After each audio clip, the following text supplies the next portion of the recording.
रूखी रोटी खवावे को मैं वही से रह लूंगा, लेकिन अब वही के पास रहूंगा। बड़े महल में रहते हैं ठाकुर जी, मदन मोहन लाल जी, परंतु उस महल को छोड़ करके उस बाबा की कुटिया में आ गए।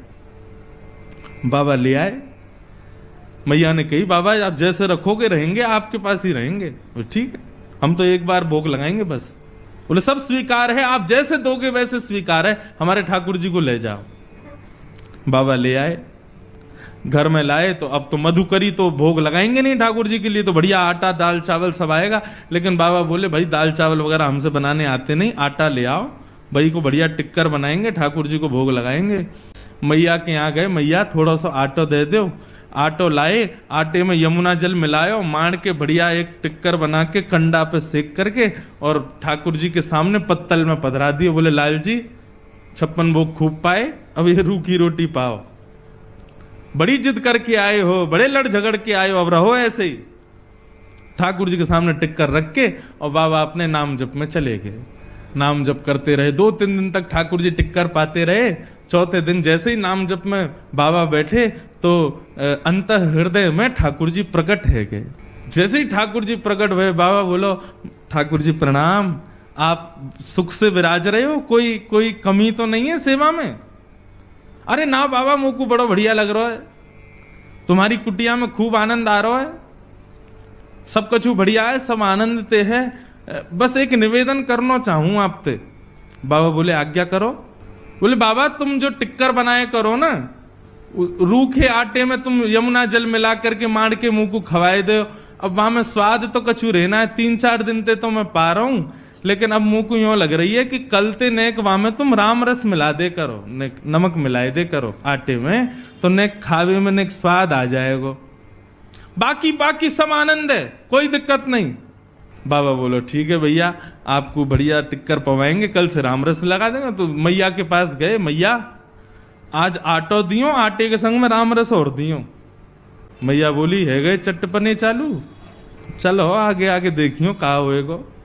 अब तो दूसरे दिन आटे में नमक वमक मिला के बढ़िया टिक्कर बना के ठाकुर जी को पवाया। 2-4 दिन ठाकुर जी वैसे ही पाए। चौथे दिन ठाकुर जी फिर प्रकट है गए। बाबा बोले ठाकुर जी सब आनंद, कोई कमी तो नहीं सेवा में? ना बाबा सब आनंद है रो, खूब चकाचक पा रहे हैं हम तो। बस बाबा ने एक बात कह रो। बोले कहा? तुमको मेरी आवाज ने कर्कश लग रही है? बाबा बोले हाँ ने लग तो रही है कमजोर सी। बोले बाबा वो रूखी रोटी खा खा के मेरो गलो जो है का है वहां में रोटी इर्ज गई है। अरे सरकार आपको कष्ट है गए, इर्ज गई समझ गए? इर्ज गई मतलब फंस गई है। तो बाबा बोले आज्ञा करो। बोले मैं तो बस यूं कह रहा हूं कि कल ते ने घी चुपड़ दोगे वहां में रोटी में, तो नेक वो नेक आसानी तो भीतर चली जाए करेगी। बाबा बोले मतलब अब कल से आटा नमक और घी भी लाना है। अरे बाबा ने बस घी लिए ही हो, या हम घी के बिना मक्खन के बिना तुम कभी ना रहे, आप सब पता है। बाबा बोले ठीक है। दूसरे दिन गए, मैया आज आटो दियो नमक दियो, नेक्स्ट सोचो घी और दे दियो। मैया बोली ले जाओ प्रेम से पवाओ।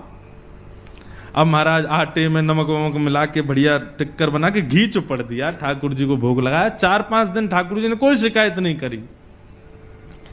6 दिन बाद ठाकुर जी फिर प्रकट हुए।